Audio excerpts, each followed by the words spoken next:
Hello friends, welcome to my channel. তো মামনি চ্যানেলে সকল বন্ধুদেরকে স্বাগত জানাই। আশা করি সকলেই ভালো আছেন, আমিও বেশ ভালোই আছি।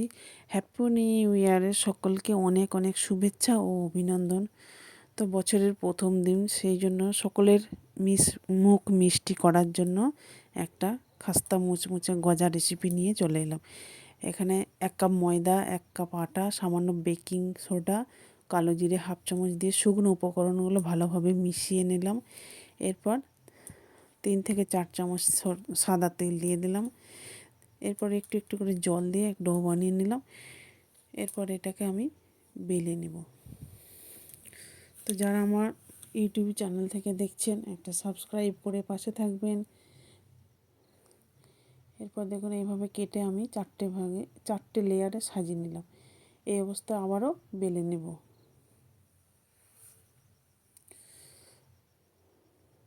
তো যে যেখান থেকে বসে আমার ভিডিওটা দেখছেন, প্রথম থেকে শেষ পর্যন্ত কন্টিনিউ করার অনুরোধ রইল। এরপরে হাতের সাহায্যে চৌকো শেপে বানিয়ে নিলাম। তো আমি ছুরির সাহায্যে এইভাবে যে যেমন সাইজ মতো রাখবেন সেই মতো কেটে নেবেন। তো দেখতে পাচ্ছেন কতটা মোটা আছে, এরকম মোটা রাখতে হবে।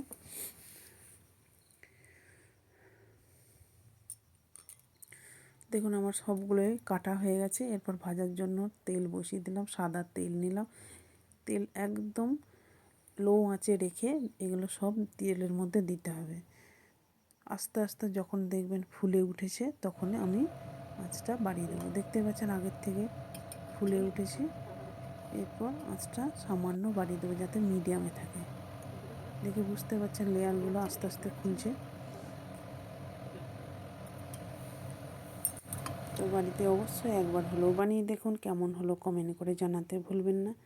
তো আমার এগুলো ভাজা হয়ে গেছে, এরপর তুলে নিলাম।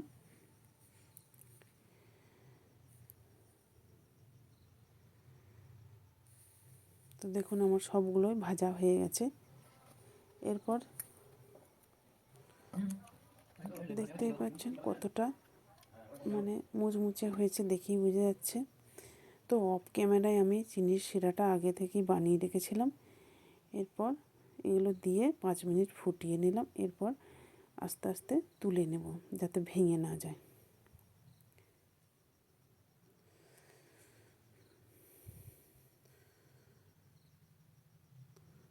তো দেখতেই পাচ্ছেন কতটা সুন্দর লোভনীয় হয়েছে। এরপর একটা ভেঙে দেখাচ্ছি, দেখুন কতটা সুন্দর রসালো হয়েছে।